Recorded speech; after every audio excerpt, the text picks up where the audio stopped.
अल्हम्दुलिल्लाहि रब्बिल आलमीन वल आक़िबतु लिल मुत्तक़ीन वस्सलातु वस्सलामु अला सय्यिदिल मुरसलीन व अला आलिहि व अस्हाबिहि अजमाईन। अम्मा बाद फ़अऊज़ु बिल्लाहि मिनश शैतानिर रजीम। बिस्मिल्लाहिर रहमानिर रहीम। वअतीमुल हज्ज वल उम्रता लिल्लाह। आमन्तु बिल्लाहि सदक़ल्लाहुल अज़ीम व सदक़ रसूलुहुन नबियुल करीमुल अमीन। इन्नल्लाह व मलाइकतहु युसल्लूना अलन नबी या अय्युहल्लज़ीना आमनू सल्लू अलैहि व सल्लिमू तस्लीमा। सलाम व सलाम अलैका या सय्यदी या रसूलल्लाह व अला आलिका व अस्हाबिका या सय्यदी या हबीबल्लाह।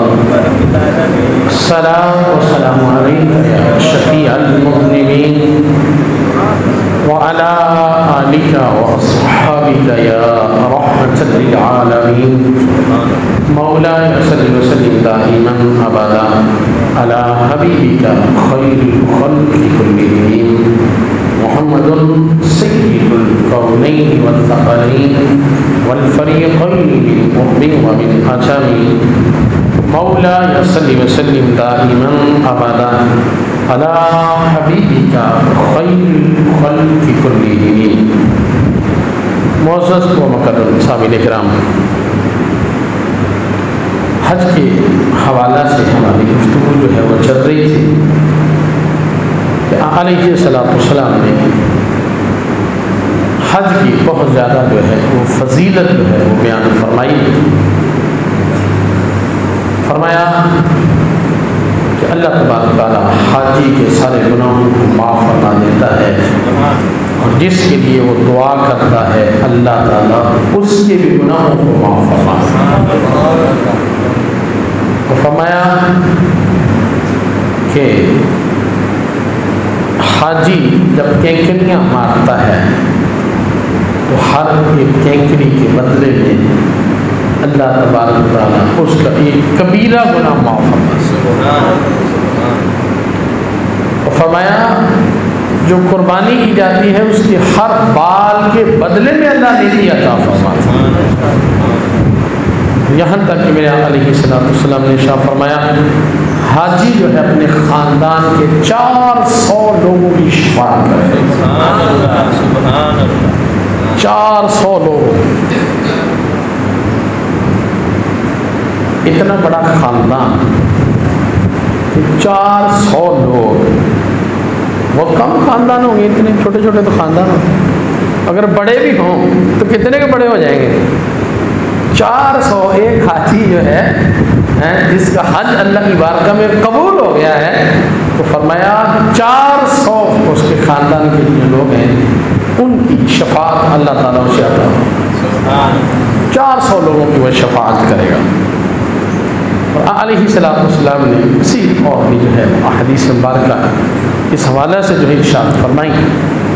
हज़रत अबू हुरैरा रज़ियल्लाहु अन्हु हदीस करामी है, बयान करते हैं कि अलैहिस्सलाम ने इरशाद फरमाया जो हज के लिए निकला, हज करने के लिए निकला और रास्ते में मौत आ गई।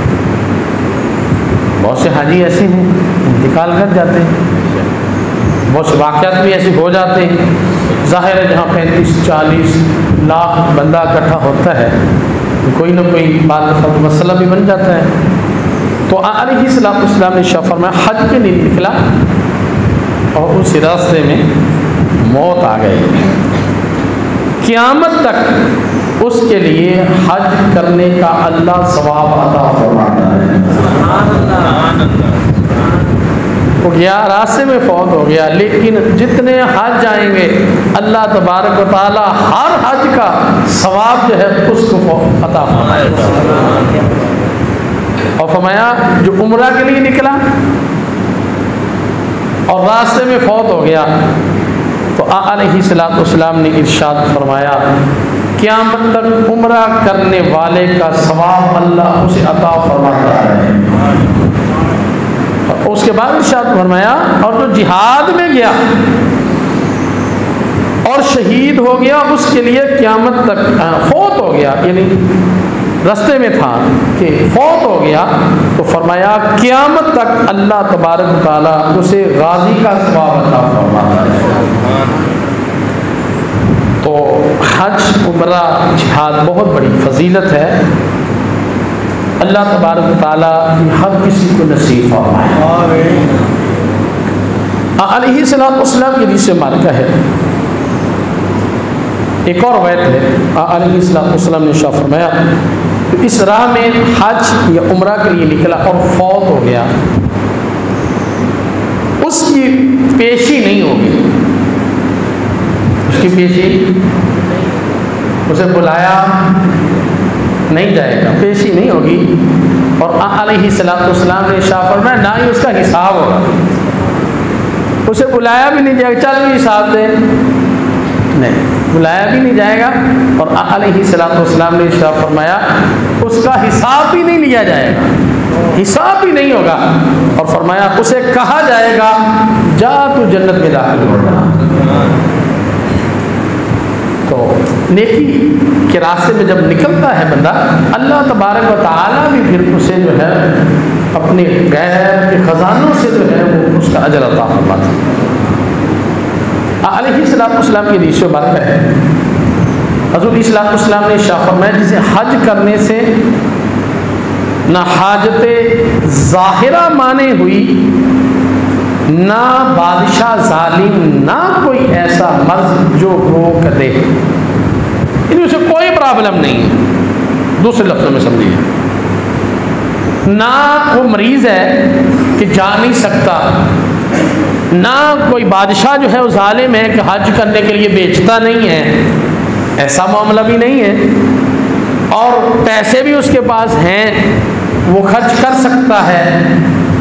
और कोई ये भी मसला नहीं है कि बच्चों के लिए क्या छोड़ के जाएगा, अल्लाह ने वुसअत दी है उसे। तो अलैहिस्सलाम ने इरशाद फरमाया, सुन लें कि जालिम बादशाह भी रोकता नहीं है, ऐसा बादशाह भी नहीं रोके, मालूम मता का भी मसला नहीं है, सेहतमंद भी है, सेहतमंद भी है। तो अलैहिस्सलाम ने इरशाद फरमाया, फिर बगैर हज किए मर गया। हम कहते रहते हैं अभी कोई बात नहीं, फलां काम कर, अभी बेटे की शादी करनी है, ये फलां जी, सब इस्तात होते हैं, कोई मसला नहीं होता। अच्छा ये काम करना है, अभी एक जो है वो दुकान खरीदी, दूसरी खरीदनी है, अभी एक मिल लगाई है, दूसरी और मिल लगानी है, तो कर लेंगे, हज ही करना है, तो कोई मसला नहीं है। भाई मौत आ गई तो फिर फरमाया कोई रोकने वाला नहीं, उसे कोई प्रॉब्लम नहीं, उसे कोई मसला नहीं, सेहतमंद है, पैसा भी पास है, रोकता भी कोई नहीं, जा सकता है। और फिर जो है वो मर गया इसी हालत में, तो अलैहिस्सलाम ने इरशाद फरमाया, चाहे यहूदी हो के मरे, नसरानी हो के मरे, हमें जाए फिर मरे जिस हालत में, हमें कोई नहीं है, जैसे मर्जी मरे। हो सकता है कलमा ही नसीब ना हो सकता है मरते वक्त कलमा कुफर निकल जाए। भाई तुझे अल्लाह ने सब कुछ दिया था, क्यों नहीं तूने जो है वो अल्लाह की राह में जो है क्यों नहीं खर्च किया। इसलिए जिन लोगों के ऊपर हज फ़र्ज है वो कोताही ना करें, वो करें। जो सी चीज़ भी फ़र्ज है, ज़रूरी नहीं हज फ़र्ज है, ज़कात फ़र्ज है, जो भी चीज़ फ़र्ज है, नमाज फ़र्ज है, वरना कोई पता नहीं है आखिरी अंजाम का, याद रखें। फरमाया फिर हमें उसका कोई फिक्र नहीं, वो यहूदी हो के मरता है या नसरानी हो के मरता है, जैसे मर्जी मरे, हमें कोई नहीं। जब वो हमारे रास्ते पे नहीं चला तो हमें उसका किया, उम्मती तो वो है कि जो देखे कि हमारे आका क्या अमल करते थे वो करता जाए, उसे फिक्र हो। फरमाया वो यहूदी हो कि मरे या नसरानी, हमें उसकी परवाह नहीं है। इसलिए जिन लोगों के ऊपर हज फर्ज है तो इसमें कोताही ना करें। आज मेरे कुछ मसाइल जो है उसका अर्ज करने से याद रखें, हज की 3 किस्में हैं। हज की 3 किस्में हैं। एक हज, इसको हज क़िरान कहते हैं, जो सबसे अफजल है, और यही अलैहिस्सलाम की सुन्नत भी है। 3 किस्म का हज किया जाता है। सुन्नत हज जो है इसको हज क़िरान कहते हैं। क्या इसका नाम है? हज क़िरान। हज उम्रा का इसमें एक साथ जो है इहराम जो है वो क्या करना है? बांधना होता है। हज़रत सल्लल्लाहु अलैहि वसल्लम की हदीस मुबारका है, हज़रत अनस रज़ी अल्लाह तआला हदीस के रावी हैं, कहते हैं कि मैंने रसूलुल्लाह सल्लल्लाहु अलैहि वसल्लम को सुना हज व उम्रा दोनों को लब्बैक में जिक्र फरमाते हुए, यानी अलैहिस्सलाम ने जो हज फरमाया है वो हज और उम्रा जो है वो इकट्ठा हुज़ूर सल्लल्लाहु अलैहि वसल्लम ने इहराम बांधा। और हज और उम्रा का इकट्ठे इहराम बांधना जो है इसको हज क़िरान कहा जाता है। कि आप ये नहीं है कि यहाँ से पाकिस्तान से आप चलते हैं तो यहाँ से आप अगर सिर्फ उम्रे की नियत करते हैं और 8 ज़िलहज्जा से जो है वो आप हज की जो है वो नियत करते हैं, इहराम बांधते हैं, तो ये हज जो है हज तमत्तो कहलाता है, हज क़िरान नहीं है। हज क़िरान जो है ये सुन्नत है। और हुज़ूर की हदीस मुबारका भी इस हवाले से है। इमाम अहमद ने अबू तलहा अंसारी रज़ी अल्लाह अन्हु रवायत की है कि रसूलुल्लाह सल्लल्लाहु अलैहि वसल्लम ने हज व उम्रा को जमा फरमाया। अलैहिस्सलाम ने हज और उम्रा जो है वो इकट्ठा किया है। तो हज और उम्रा जो है ये इकट्ठा करना ये अलैहिस्सलाम की सुन्नत मुबारका है। अमीरुल मोमिनीन उमर फ़ारूक रज़ी अल्लाह तआला ने फरमाया, एक हज़रत माबद कहते हैं कि मैंने हज व उम्रा का एक साथ इहराम बांधा। तो अमीरुल मोमिनीन उमर फ़ारूक रज़ी अल्लाह फरमाया, तूने अपने नबी सल्लल्लाहु अलैहि वसल्लम की पैरवी की है, यानी तूने हुजूर की सुन्नत में अमल किया है कि तूने हज और उम्रा जो है उसका इकट्ठा जो है वो इहराम जो है वो बांधा है। हज क़िरान जो है ये अलैहिस्सलाम की सुन्नत है और हुजूर अलैहिस्सलाम ने हज क़िरान ही किया है। लेकिन ये थोड़ा सा मुश्किल भी होता है। हमारे जो इधर से लोग जाते हैं पाकिस्तान से, इंडिया से, ये हज क़िरान बहुत कम लोग करते हैं। हाँ, जिनको आखिर में मौका मिल जाए, आखिरी अय्याम में वो जाएं तो जाहिर है वो हज क़िरान कर सकते हैं।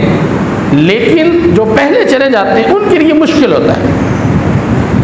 हज क़िरान और हज तमत्तो, इसमें इसको पहले समझ लें। हज क़िरान आपने नियत जो है वो जैसे ही मीकात आपका आया है आपने नियत जो करनी है, इहराम आपने बांध लिया है और इहराम बांध कर जो नियत करनी है आपने उम्रा और हज की इकट्ठी करनी है। हज और उम्रे की नियत इकट्ठी करनी है, ये हज क़िरान का आगाज़ है। लेकिन अगर आप हज तमत्तो करना चाहते हैं तो हज तमत्तो जो है उसमें आपने यहाँ मीकात से पहले जो नियत करनी है वो उम्रे की करनी है। हज की यहाँ से नियत आपने नहीं करनी।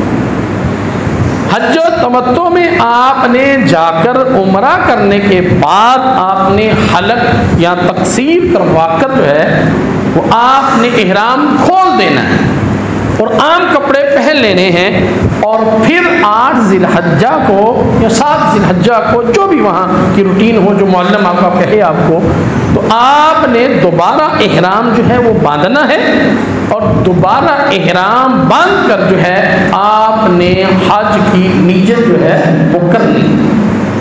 ये हज तमत्तो जो है और हज जो किरान है उसमें एक तो ये फ़र्क है कि यहाँ इकट्ठा जो है वो आपने नीयत करनी है, यानी हज किरान के लिए मैंने हज भी करना है, उम्रा भी करना है। लेकिन हज तमत्तो जो है उसमें आपने सिर्फ और सिर्फ जो है वो उम्रे की नीयत करनी है, हज की आपने वहाँ जाके करनी है।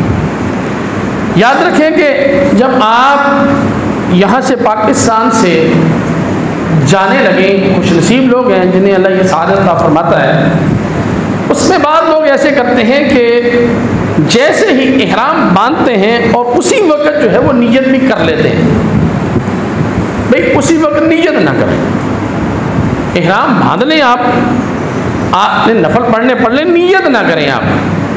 नीयत जब आप जहाज़ में बैठ गए और समंदर में जाकर, ये मीकात महाराज है, और जब मीकात आता है उससे पहले जो है वो जहाज़ वाले हमें बताते हैं कि जनाब आप नीयत कर लें, मीकात जो है वो आने वाला है, उस वक्त जो है वो आप नीयत करें। वरना अगर आप घर से इहराम बांधते हैं और घर से ही आप नीयत कर लेते हैं तो पाबंदियाँ शुरू हो जाएंगी। एक तो है ये सहूलत।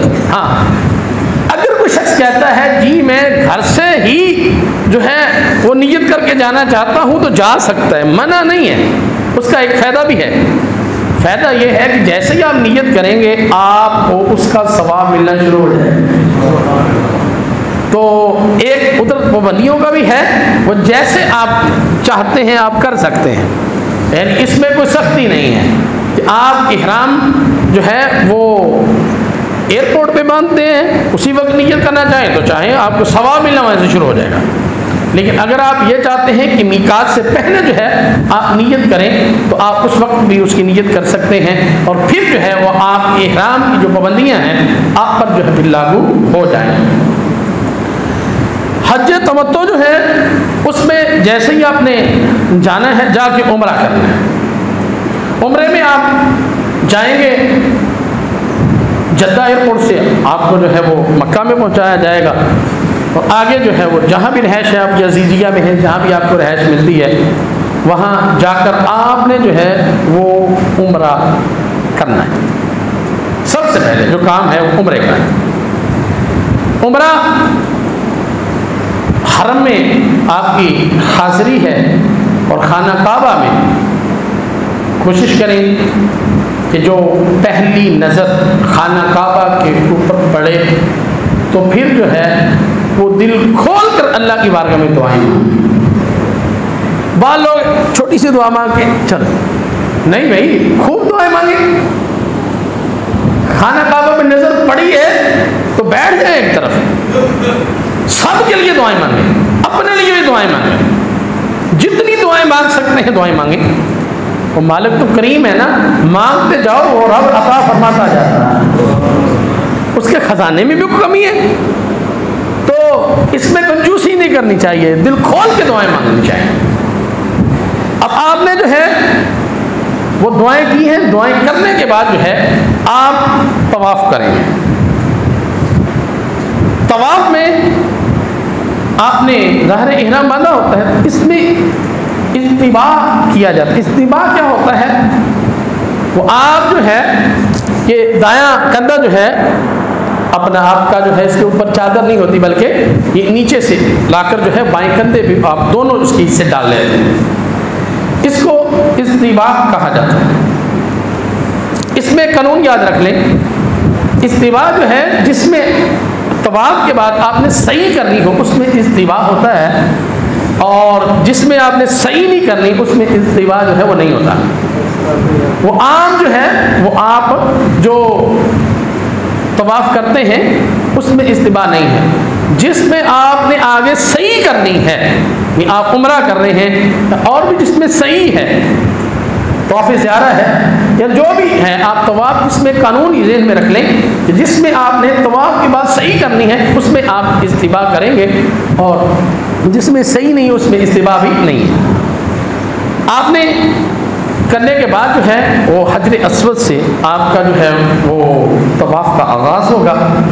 वहाँ से आपने तवाफ़ का आगाज़ करना है।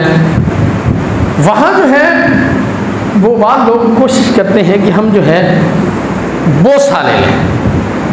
याद रखें कि बोसा जो है जब आप इहराम की हालत में लेते हैं तो यहाँ तक कि सत्रे औरत जो है ये भी इंसान का नंगा हो जाता है बालों। और इहराम बांधते वक्त भी आपको इस चीज़ का ख्याल रखना चाहिए कि नाक से लेकर ये घुटनों समेत ये जो मर्द की जगह है ये इसका ढांपना लाजिम है। और अगर चौथा उज़व का चौथा हिस्सा या ज़ायद उससे नंगा हो जाए तो आपका तवाफ़ ही ख़त्म हो जाता है। बहुत एहतियात की ज़रूरत है। बाद लोग जो हैं वो जब इहराम बांधते हैं तो उनकी नाफ से नीचे जगह जो है वो नज़र आ रही होती है। तो इस चीज़ का बहुत ज़्यादा जो है उसमें ख्याल रखा जाए। तो आपने जो है इस चीज़ का भी ख्याल रखना है। उसके बाद जो है आपका जो है वो तवाफ़ का सिलसिला शुरू होता है। तो तवाफ़ जो है आपने हजर अस्वद से जो है वो शुरू करना है। और वो बंदा जब जाता है तो पता चल जाता है, लाइटें भी इधर लगी होती हैं, हजर अस्वद के सामने इस्तिलाम कर ले, उसकी तरफ इशारा करके उसकी चूम ले। इसको इस्तिलाम कहा जाता है। तो वैसे चूमना जो है वो काफ़ी मुश्किल होता है। तो वहाँ से आप आगाज़ करते हैं। तवाफ़ में आप जो कुछ भी पढ़ना चाहें, दुआएं भी होती हैं, कलमा शरीफ भी है, पढ़ते जाएं, दुरूद शरीफ है। अगर कुछ नहीं आता तो फिर दुरूद शरीफ को ना छोड़ें, क्योंकि दुरूद शरीफ दुआ भी है और ये मग़फ़िरत का समा भी है और मुसीबतों से नजात का ज़रिया भी है। तो जितनी दुआएं हैं आप रुकन यमानी तक जो है वो जो मर्जी पढ़ते जाएं। जो दुआएं कुतुब में लिखी हैं वो पढ़ लें। रुकन यमानी में आकर जो है रुकन यमानी से रुकन अस्वद तक जो है यहाँ ज़रूर दुआ मांगें। 70,000 फरिश्ता यहाँ पे आमीन कहता है। रुकन यमानी से रुकन अस्वद यानी हजर अस्वद तक ये जो जगह है वहाँ दुआ रब्बना आतिना फिद दुनिया ये दुआ मांग लें। और जो भी आपको दुआएं आती हैं इस ये जो जगह है यहाँ पे खूब जो है दुआएं मांगते जाएं। तो आप तवाफ़ जो है वो करते जाएं। 7 तवाफ़ हैं और 8 इस्तिलाम हैं। 8 इस्तिलाम जो है वो आप इसमें करेंगे। तो जैसे ही आपने ये 7 तवाफ़ जो हैं वो मुकम्मल किए तो इस्तिबा जो आपने किया है ये ख़त्म कर देंगे। चादर जो है जो आपने जो है इन दाएं कंधे नीचे से लेकर जो है बाएं कंधे के ऊपर जो है वो डाली हुई है इसको ख़त्म कर देंगे। आम हालत में इसको चादर ऊपर लपेट लेंगे जैसे करते हैं। ये सिर्फ और सिर्फ तवाफ़ में है। बाद लोग सही कर रहे होते हैं वो इसी हालत में होते हैं, नहीं, जैसे ही आपका तवाफ़ ख़त्म होता है इस्तिबा जो है वो ख़त्म हो गया। हाँ, इस्तिबा जो है वो ख़त्म हो गया। अब आप जो है अपनी आम हालत में जैसे चादर लेते हैं वैसे ही आपने जो है वो चादर लेनी है। और आपने मकाम इब्राहीम पर 2 जो है वो नफल पढ़ना है। मकाम इब्राहीम पर जो है 2 नफल, वैसे तो यही है कि आप मकाम इब्राहीम पर जो है नफल पढ़ें, लेकिन वहाँ पर रश होता है। कोशिश करें पीछे जगह होती है वहाँ जाके 2 नफल पढ़ लें। अगर मकरू टाइम है ज़वाल वगैरह का टाइम जो है नहीं है जिसमें नफल पढ़ने की मुमानत है, वो टाइम नहीं है तो उसी वक्त पढ़ लें, वरना बाद में पढ़ें। यानी अगर जो है आपने नमाज असर पढ़ ली है, असर पढ़ने के बाद जो है वो आपका तवाफ़ तो ख़त्म हुआ है, असर के बाद नफल नहीं है तो फिर आप नफल नहीं पढ़ेंगे बल्कि आप बाद में पढ़ लें, मगरिब के बाद पढ़ लें। और जहाँ जगह आपको मिलती है कोशिश यही करें कि मकाम इब्राहीम पर कभी कभी दा लगता है कि रात का टाइम है, बाद दफ़ा रात का 1 बजे या कि 2 बजे ये टाइम होता है, उसमें काफ़ी कमी आ जाती है तो वहाँ जो शुरता वगैरह खड़ा होता है बाद दफ़ा फिर नहीं रोकते क्योंकि कम लोग तवाफ़ कर रहे होते हैं तो वहाँ जो है मकाम इब्राहीम पर पढ़ने देते हैं। कभी कभी दा लग जाता है तो दा लग जाए तो सुभान अल्लाह, नहीं तो फिर पीछे जाके जो है वहाँ भी जगह ना मिले तो फिर जहाँ मस्जिद हराम में आपको जगह मिलती है वहाँ जो है वो आप ये 2 नफल पढ़ेंगे। और उसके बाद जो है मुल्तज़म पर आप आ जाएंगे। मुल्तज़म कौन सी जगह है? मुल्तज़म जो है वो हजर अस्वद से लेकर जो खाने काबे का दरवाज़ा है, यानी खाने काबे के दरवाजे तक खाना काबा का दरवाज़ा शामिल नहीं है, क्योंकि कसरत के साथ लोग वो दरवाजे के साथ ही लटक रहे होते हैं, वो समझ रहे होते हैं कि ये मुल्तज़म है। नहीं, मुल्तज़म जगह जो है वो है हजर अस्वद से लेकर खाने काबे का जो दरवाज़ा है इसके दरमियान वाली जो जगह है उसको मुल्तज़म कहते हैं। वहाँ आ जाएं, वहाँ अल्लाह की बारगाह में गिड़गिड़ा कर रो रो कर जो है वो दुआएं मांगे। वैसे वहाँ वैसे ही रोना आ जाता है, लोग रो रहे होते हैं। बाद दफ़ा ऐसे होता है ना रोना नहीं आता तो किसी के दर्द देख कर बंदे के आंसू निकल आते हैं, तो वहाँ वैसे ही लोगों के आंसू निकल रहे होते हैं। तो वहाँ जो है वो खड़े होकर जो है अल्लाह की बारगाह में गिरिया गुजारी करें, रोएं, आंसू बहाएँ, और उसके बाद जो है वो आप ज़मज़म शरीफ पिए। और इसके बारे में हदीस का मफ़हूम है कि जिस नीयत के साथ बंदा पीता है अल्लाह तबारक ताला वही उसकी दुआ को कबूल फरमाएगा। जो आपकी नीयत है, आपकी नीयत ये है कि मुझे फ़लाँ बीमारी है, अल्लाह मुझे शिफा अता फरमा देता है, मेरा ये मसला है, मेरे गुनाह माफ़ हो जाए। जो भी नीयत, कितनी नीयतें कर लें, ज़रूरी है कि करनी है 40 से 50 कर लें। आप जितनी नीयतें करते जाएंगे वो मालिक अता फरमाता जाए। तो बहुत सी नीयतें करके आप जो है वो ज़मज़म शरीफ को खूब पिए, और पीने के बाद जो है फिर आपका सही का सिलसिला है। तो इंशाअल्लाह रही ज़िंदगी तो फिर कभी इस पर गुफ्तगू करेंगे। टाइम मुख्तसर होता है, मेरा ज़हन तो ये बना गया था पूरा हज का जो है वो तरीका बयान किया जाए, लेकिन वक्त जो है इसमें बहुत ज़्यादा किल्लत होती है। अल्लाह तबारक ताला हम सबको दारैन की साथ नसीब फरमाए। बाकी इंशाअल्लाह उम्मीद है